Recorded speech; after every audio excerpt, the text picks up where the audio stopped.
It's Monday, July 7th. In the headlines, new U.S. remittance tax set to impact Jamaican households. In business news, Jamaica National's Managing Director Curtis Martin to step down.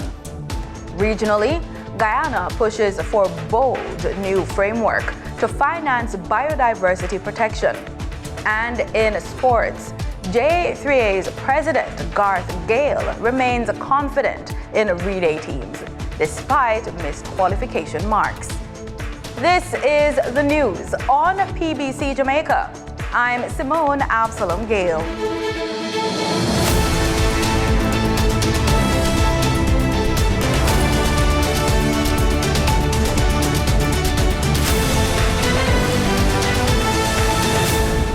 Starting December 31, 2025, Jamaicans living in the United States will face a 1% excise tax on money transfers sent to relatives back home, following the passage of the One Big Beautiful Bill Act in the United States Congress. The legislation aims to generate approximately $10 billion in revenue from remittances sent to multiple countries. While the original House version proposed a 5% tax, the final bill was amended by the Senate to set the rate at 1%. The tax will apply to remittances sent through cash, money orders, cashier's checks, and similar instruments. Bank wire transfers and payments made using debit or credit cards are exempt. Notably, the measure primarily targets green card holders and visa holders, while U.S. citizens remitting funds to Jamaica will not be affected. Jamaica stands to feel the economic impact sharply. The country currently receives $3.3 billion to $3.5 billion annually in remittances, with the vast majority coming from the U.S. These inflows represent an estimated 17 to 20% of Jamaica's GDP and are a critical source of household income, supporting consumption, education, healthcare, and small businesses. Prime Minister Dr. Andrew Holness is officially the chair of the Caribbean Community, CARICOM. This 6-month position involves providing policy direction, advancing the implementation of CARICOM's objectives, and representing the community in regional and international engagements. In his address at the launch of the 49th meeting of the Conference of Heads of Government of CARICOM in Montego Bay, Jamaica over the weekend, he said the work of the Caribbean bloc should be centered on people and partnerships. He says it's clear that the world is not unipolar, and there are opportunities to be explored. There are gains which we have left on the table, unexplored. And as a community, we must strengthen South-South cooperation. We must strengthen our trade cooperation with Africa. And we must strengthen our internal cooperation. Dr. Holness says the resources in CARICOM are sufficient to provide for the needs of Caribbean people. Guyana with energy and land, Suriname with energy and land, Trinidad, Jamaica with incredible human resources. What has stopped us for these many years? We have been saying we really want to get it. Did we really want it? The new CARICOM head says the time for prosperity is now. But that prosperity must be inclusive. It can't be for some. It has to be for everyone in this region, including our brothers and sisters in Haiti. History and hope merged in Kingston on Sunday as a proud son of the soil, Jamaican jurist Justice Winston Anderson was officially sworn in as the fourth president of the Caribbean Court of Justice. The ceremony, filled with regional pride and vision, also reignited calls for Caribbean nations to fully embrace the CCJ as their final court of appeal. In a moment marking Caribbean pride and judicial progress, Justice Winston Anderson was sworn in as the fourth president of the Caribbean Court of Justice. He took the oath before Governor General Sir Patrick Allen with Prime Ministers Dr. Andrew Holness and John Briceño of Belize among the regional leaders in attendance. I, Winston Charles Anderson, having been appointed a president of the Caribbean Court of Justice, do hereby swear that I will faithfully exercise the office of President of the Caribbean Court of Justice without fear or favor, affection or ill will, and in accordance with the Code of Judicial Conduct. So help me God. A Jamaican by birth and Barbadian by citizenship, Justice Anderson is a former CARICOM legal advisor and UWI law lecturer. He described the CCJ as a cornerstone of regional sovereignty. It has often been said, but it bears repeating on this occasion, that the CCJ is an emanation of our own collective imagination as a people. It was not imposed on us by anyone. Rather, it was conceived and established and is maintained by the people of the Caribbean to serve Caribbean interests. With over 15 years on the CCJ bench, Justice Anderson says he is ready to deepen the court's connection with Caribbean citizens. I would like for the court to intensify its itinerant sittings so that the people of the region can see us, interact with us, and realize that we are in fact their kith and kin and part and parcel of the fabric of their society. Prime Minister Holness extended congratulations, calling the moment one of pride for the region. I extend warm and sincere congratulations. Your appointment is a moment of pride, not only for Jamaica, but for the entire region. You bring to this office a distinguished legal mind, a profound commitment to Caribbean jurisprudence, and decades of service grounded in scholarship and vision. At 65 years of age, Justice Anderson brings a wealth of legal experience and a renewed vision to the CCJ. With the backing of regional leaders and citizens, his leadership could signal a turning point in Caribbean justice. Reporting for the news on PBCJ, I am Denita Rodney. Prime Minister Dr. Andrew Holness says Jamaica's strong and resilient economy is a result of disciplined fiscal management and sound governance, and it laid the foundation for sustained national development. Speaking at the groundbreaking ceremony for the multi-billion-dollar Western Resilience Water Project on Friday, the Prime Minister said Jamaica's financial stability is enabling transformative infrastructure projects across the island. He likened Jamaica's economic momentum to Guyana's oil boom, calling it a pivotal moment for long-term national transformation. Recently, decided to give an unconditional cash transfer to its citizens from its national budget. And they did several of it. They gave out the household something like $400. They gave students who are going to sit their CSEC exams, they gave them a grant. Where did they get this cash from? They are building massive highways. If you go to Guyana now, Guyana's growth rate is, I figure it's in the 50% growth rate, high growth rate. Where did all of that come from? Guyana discovered oil. Dr. Holness notes several key achievements of his administration, including record low unemployment, rising foreign direct investment, and expanded social programs. He says these successes are interconnected, made possible by a stable economy that provides the fiscal space for large-scale investments in infrastructure, health, and education. Where did that come from? It came from the dividends from the good management of your economy.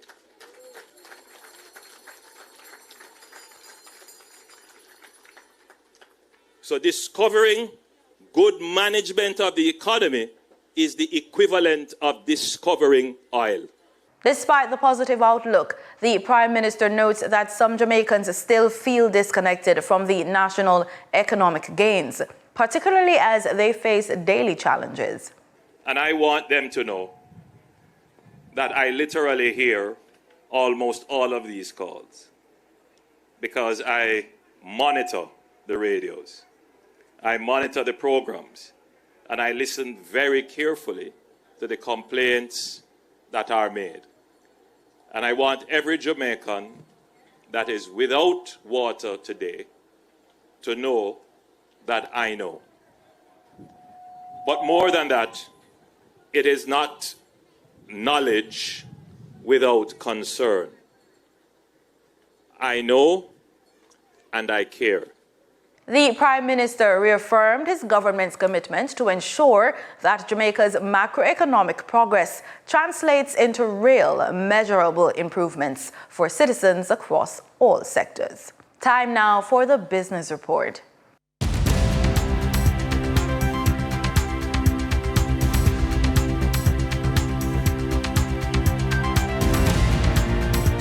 Welcome to today's Business Report. I'm Denise Williams, here to bring you the stories shaping the financial world and guiding your journey to smarter business decisions. Let's dive into the top headlines. Jamaica National Financial Group has announced the retirement of Managing Director Curtis Martin, effective July 1, 2025. Earl Jarrett, CEO of parent company JN Group Limited, described Martin's contributions as valuable to its transformation since joining the group in 2013. Martin was previously in the executive team of Capital and Credit Merchant Bank, which was bought out by JMMB. And Martin is a former chairman of the Jamaica Stock Exchange and Jamaica Central Securities Depository. He remains a director of JCSD and a JCSD Trustee Services member. Hugh Miller, Chief Treasury and Investment Manager at JN Group, will assume the role of Acting Managing Director of JN Financial Group Limited. The Statistical Institute of Jamaica, Statin, has announced a 1.1% increase in economic output for the January to March period of 2025. The Jamaica Manufacturers and Exporters Association, JMEA, and the Jamaica Chamber of Commerce, JCC, have responded positively to news of Jamaica's economic recovery after 2 quarters of decline. Kamisha Turner-Blake, JMEA Executive Director, told RToday.com that, however, we must remain vigilant and proactive. Jamaica's gross domestic product declined 3.5% in the July to September 2024 quarter, following the passage of Hurricane Beryl to the south of the island on July 3.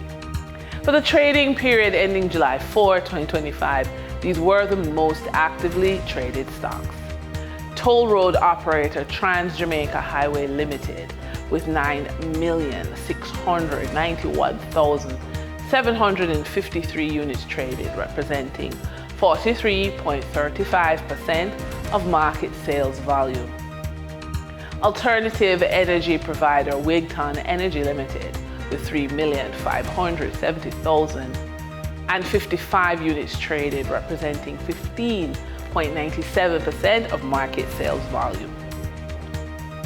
University housing provider 138 Student Living Jamaica Limited, with 2,073,543 units traded, representing 9.28% of market sales volume. We now shift our focus to the Forex market rate set by the Bank of Jamaica. On July 4, 2025, the Bank of Jamaica reported US $45.31 million purchased and US $38.84 million sold by Forex traders.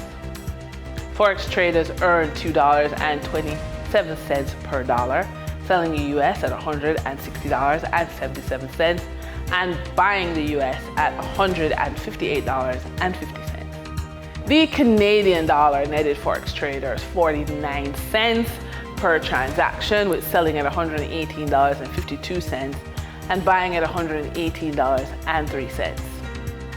The British pound yielded Forex traders $6.47 in profits, with selling at $220.24 and buying at $213.77. For our credit report tip of the day, before you apply for a mortgage, there's a wave of costs that hit you first. Land surveys, architectural plans, soil tests, permits, and approvals. And these aren't optional, they're required. Your credit score can help you handle these upfront expenses with strategy instead of stress. A strong credit score gives you access to flexible funding, so personal lines of credit, low interest credit cards, and short-term loans that can cover the background work required before you ever reach the mortgage table. Your credit score positions you as a low-risk, serious buyer to vendors, surveyors, and government agencies, allowing you to move faster, negotiate better, and stay focused on your goal. And that is owning income-producing property without unnecessary delays. Now, when you're building something from nothing and you're moving from financial recovery to financial resilience, let's be real. Money tracking can feel like tight in your chest, like a breath you're holding, especially when you're rebuilding. But what if tracking your spending didn't have to feel like punishment? What if it became a ritual of self-respect? As a professional woman over the age of 45, you've carried dreams, built careers, poured into others, and now it's time to pour into you. So here are some ideas. Set up automatic savings for recurring goals. Schedule weekly financial check-ins in your calendar. Use bill pay reminders and auto pay to reduce stress. And that wraps up today's business report. I'm Denise Williams, reminding you that every financial decision is a step toward your future. Until next time, stay focused, stay informed, and keep striving for success. See you soon. In regional news, Guyana is once again stepping into the international stage with bold ambition, this time to ensure that biodiversity protection takes its rightful place at the center of the global climate agenda. President Dr. Irfan Ali, speaking on the United for Biodiversity on Friday, reaffirmed Guyana's commitment to championing biodiversity as a critical global issue, urging that it be treated with the same urgency as forests and carbon markets. It is focused on a development strategy that is global in scope, global in scale, and global in outlook. It focuses on a strategy that positions Guyana as a leader on the issue of climate and the environment, but more importantly, it creates a development strategy and a pathway that shows the rest of the world that we can achieve prosperity whilst at the same time safeguarding our environmental asset and creating livelihood options and creating opportunities, economic opportunities to support communities, to support families, to support economic expansion without, harming our environment. With developing a strategy that is sustainable and resilient, Not to say that we don't utilize the richness of our environment. That is not what this strategy is about. It is about how we do so in a sustainable way, in a resilient way. How do we enable this international asset, this global asset that we have in Guyana to also be a revenue earner for us so that we can finance the different initiatives, the livelihood options that is required to safeguarding the forest, safeguarding the ecosystem, safeguarding our biodiversity, safeguarding our flora and fauna. Something significant unfolded at the Red House as Trinidad and Tobago strengthened its ties with India. A series of key agreements were signed, promising potential advancements across several sectors. Officials say the move opens the door for future collaboration and support, especially in areas tied to national development and disaster readiness. Sunil Lala reports. History was made at the Red House, not just with the visit of India's Prime Minister Narendra Modi, but with the signing of 6 memoranda of understanding, including one that could reshape how Trinidad and Tobago responds to natural disasters. Minister of Rural Development and Local Government Khadija Amin hailed the MOUs as a critical step in the nation's fight against flooding and climate-related disasters. And certainly, while the focus would have been on the MOUs to be signed today over the last couple of days, certainly in terms of our talks in the upcoming weeks and so on, I expect that Trinidad and Tobago could gain from learning technology from India. And one of the things that they have in one of the MOUs is an early warning system for flooding and disaster that they have shared with Trinidad and Tobago. While her ministry was not one of those that directly signed an MOU with the government of India, Minister Amin said the opportunities and collaboration goes across ministries. So, for instance, even though an MOU was not signed by me, there is one that involves early warning systems that falls under Homeland because it's ODPM. But I am very excited about it. Local government people are excited. In the rural areas, for instance, agro-processing, where you have agricultural areas and you really don't want crops staying on farmers' hands, agro-processing is very important.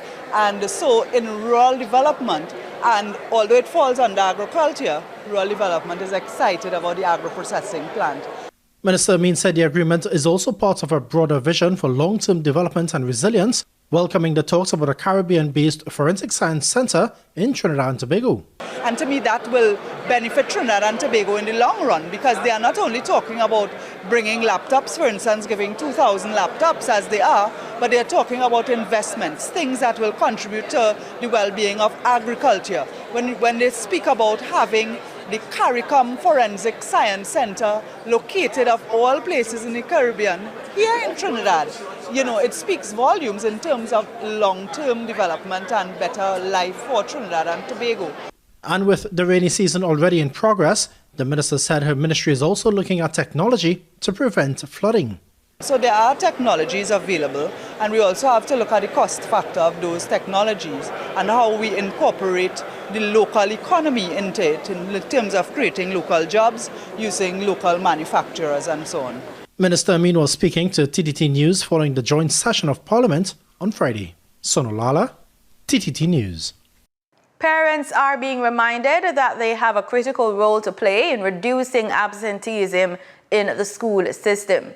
It came from Barbados' Chief Education Officer, Dr. Ramona Archer Bradshaw, as she opened the finals of the Ministry of Educational Transformation's 2025 School Attendance Jingle Competition, themed Don't Lose Your Way, Come to School Every Day, held at the St. Leonard's Boys' School. More from Anesta Henry. Chief Education Officer Dr. Ramona Archer Bradshaw says when parents are engaged, encouraging daily attendance, celebrating milestones, and remaining connected to their children's learning, students are more likely to stay motivated and succeed. She says motivation is key to good attendance. While we are aware that many factors contribute to absenteeism, ranging from economic hardship to family responsibilities, our interactions with students and parents have revealed a consistent theme, and this theme is a lack of motivation. We cannot deny that motivation is the spark that fuels engagement. When students feel connected to their learning, when they recognize the relevance of school to their aspirations, and when they are encouraged and celebrated, they are far more likely to show up consistently, confidently, and with purpose. Dr. Archer Bradshaw says it is important stakeholders continue to work together to promote a bright future for every child. And initiatives such as the Jingle Competition fosters a culture of attendance, creativity, and belonging. Today's competition is another creative and purposeful response to one of the key concerns we continue to address in education. And that key concern is student absenteeism. The first competition, held in February this year, was a speak-off by students under the theme Punctuality Matters. At this event, students from secondary schools who were identified by the school attendance department as exhibiting chronic lateness at their schools were given the opportunity to internalize the theme and present their pieces to their peers and members of the public. To this end, I congratulate Leah Kim Marshall from the Parkinson Memorial School for delivering her powerful piece and for winning the competition. 2 primary and the 3 secondary schools showcased their unique creations, each supported by dedicated principals and passionate teachers who nurtured the ideas from concept to the stage. The audience witnessed the results of dedication, collaboration, and a shared belief in the power of education.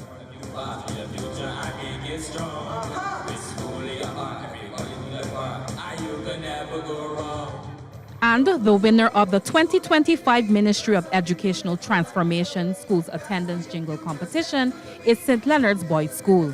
Onesta Henry, CBC News.